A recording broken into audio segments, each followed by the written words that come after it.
I've been discussing how the elites act out their polytheist history and religion in media based on characters, belief systems, and locations from their history. The actors in character become that historical person by channeling that demonic spirit. In this video, I will give another example of how that demonic channeling can cross over into this physical dimension and produce very bad results. This video will be specifically about the Nazi regime in World War II. A commenter on my video, Bloodline Channeling in the Media, said this: "Good timing. I've been re-watching Die Nibelungen to see why those occultic German nationalists obsess over it. So I had not heard of Die Nibelungen before, but it's Norse mythology and German paganism. It means the Nibelungen, which was a clan name in Germanic heroic legend. Nibelungen is from the root Nibel, meaning mist. It's a two-part German series of silent fantasy films created by Austrian director Fritz Lang in 1924, consisting of Die Nibelungen Siegfried and Die Nibelungen Kriemhild's Revenge." The commenter is referring to the Nazis. Die Nibelungen was Adolf Hitler's favorite film. Heinrich Hoffmann stated that he watched it with Hitler at least 20 times. Nazis, who were all about the Aryan race, and that Aryan race were the German heroes, fallen angel offspring Aryans, which is likely why Hitler loved this movie so much, because his objective was the return of the Aryan race. Continuing the comment, "It's pretty clear at this point that all these films and shows and books and games are some remix of their histories. Like some plot points in Die Nibelungen were plucked for Elden Ring, and that game spread like wildfire. It's so bizarre." End of comment. It's bizarre because it's witchcraft. Elden Ring is a role-playing video game. I don't cover video games much on this channel because I don't play, but that is an area where these pagan entities are thriving, especially the role-playing games, because the players take on these pagan characters and their activities in the game. So they're engaged in it. The scenarios for both films were co-written by Fritz Lang's wife, Thea von Harbo, and I will talk about Fritz and Thea later.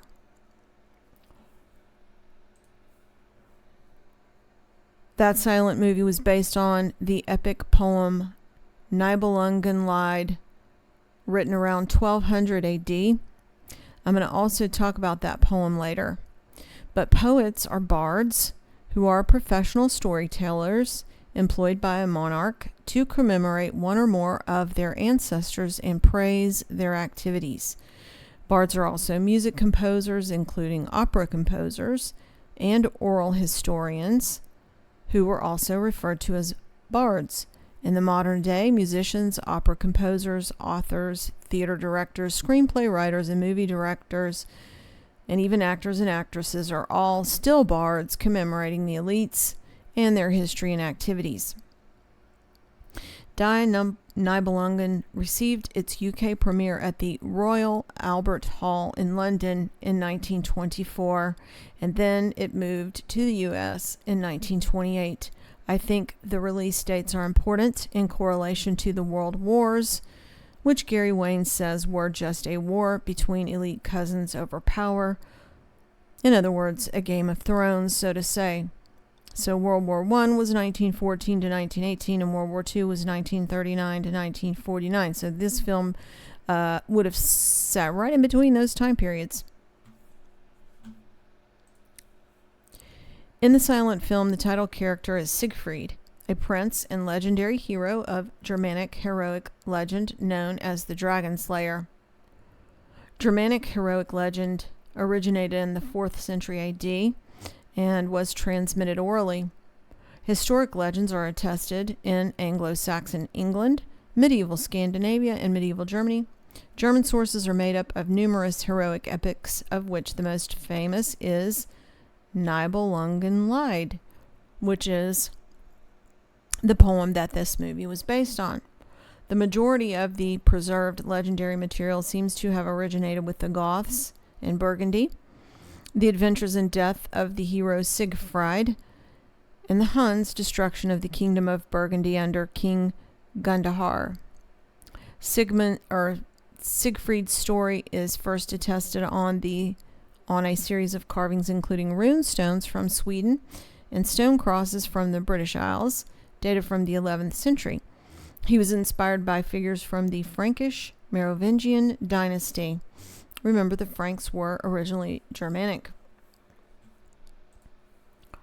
One of the earliest attestations of the heroic tradition is on this Anglo-Saxon Frank's casket, dated around 700 AD, which depicts a scene from the legend of Wayland the Smith, a blacksmith in Norse mythology. A lot of blacksmiths in Lord of the Rings, crafting swords and rings. So, masters of the craft. One of the earliest... Richard Wagner used the legends about Siegfried in his operas. Relying heavily on Norse tradition, Wagner's best-known work, The Ring of Nibelungen, were the basis of the last two operas in the cycle, Siegfried and the Twilight of the Gods. And this image is Siegfried's tasting the dragon's blood to become invincible. So this idea of drinking blood and bathing in blood for immortality and invincibility just keeps on popping up. So now we will talk about the bad results from this pagan heroic poem, opera, and silent film based on the Twilight of the Gods. This is a movie poster from it from 1924. In the 19th and 20th centuries, Siegfried, the heroic figure from the poem, became heavily associated with German nationalism. Germanic legend was also heavily employed in nationalist propaganda and rhetoric, which is why the silent film was said to be the favorite of Adolf Hitler. The interwar period saw heroic legend enter the world of cinema in Fritz Lang's two-part film, Die Nibelungen. The film was intended as a form of national epic. And I'll just add here, war propaganda. In the First World War, the Nibelungen Lied, which was the poem, was heavily employed in anti-democratic propaganda following the defeat of Germany and Austria-Hungary. The epic supposedly showed that the German people were more well-suited to a heroic, aristocratic form of life than democracy. The betrayal and murder of Siegfried was explicitly compared to the stab in the back that the German army had supposedly received. During the Second World War, Hermann Göring would explicitly use this aspect of the Nibelungen Lied to celebrate the sacrifice of the German army at Stalingrad and compare the Soviets to the Huns. As a reaction to the use of heroic legends by the Nazis, engagement with the Nibelungen Lied and Norse myth was eliminated from German school curricula and even became somewhat taboo after the fall of the Third Reich. But there was another post-World War II series inspired by the same Germanic legend. And what was that? The Lord of the Rings by J.R.R. Tolkien, published in 1954. The video game Elden Ring also draws inspiration from The Lord of the Rings. So J.R.R. Tolkien was a bard, a knight of the British Crown. And so was the producer of Lord of the Rings movies, Sir Peter Jackson, who I've talked about before. Because they are occultists just like Hitler, promoting the fallen angels and their worship. The One Ring was based on a magic ring in Norse mythology owned by a dwarf, stolen by the god Loki. Prince Siegfried later owned it and then married Nibelungs. That clan, married into that clan, bringing its curse into that clan.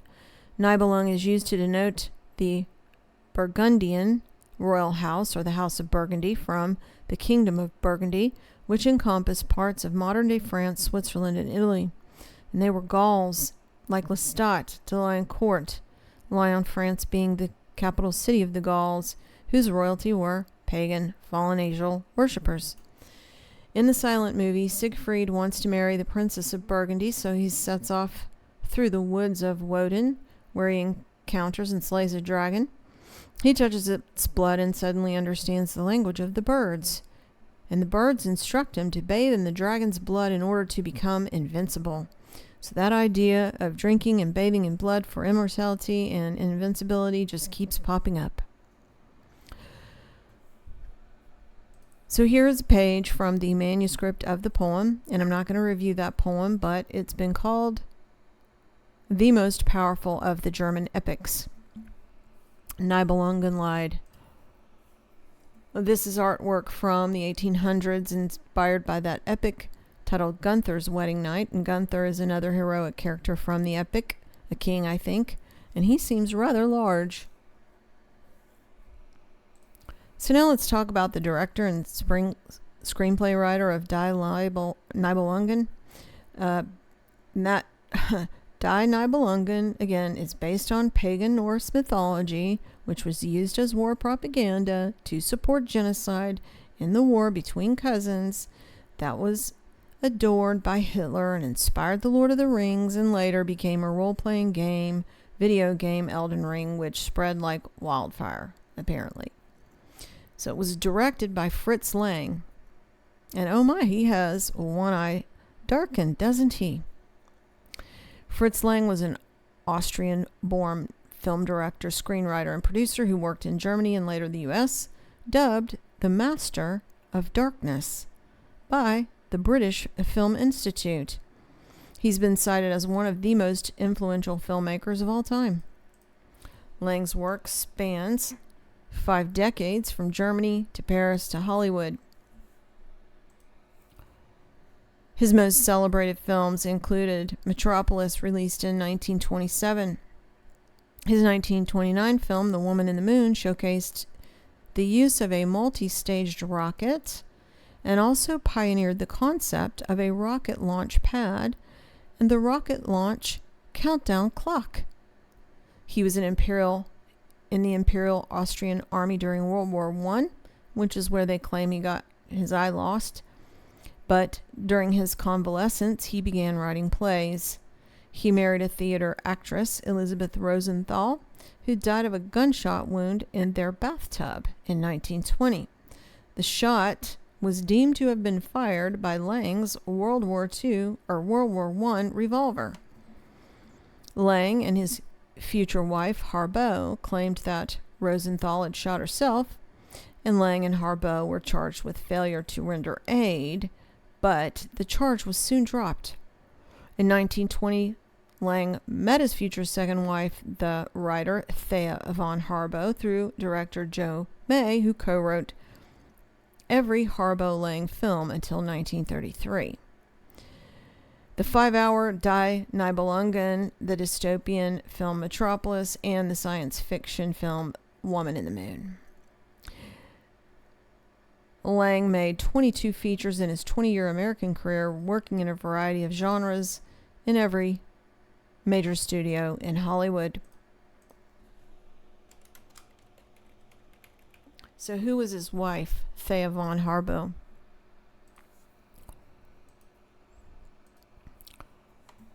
A German screenwriter, novelist, film director, and actress, she wrote Die Nibelungen and Metropolis. She was born in Bavaria to a noble family of government officials.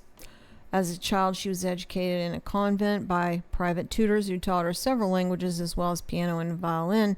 She was a child prodigy, this says.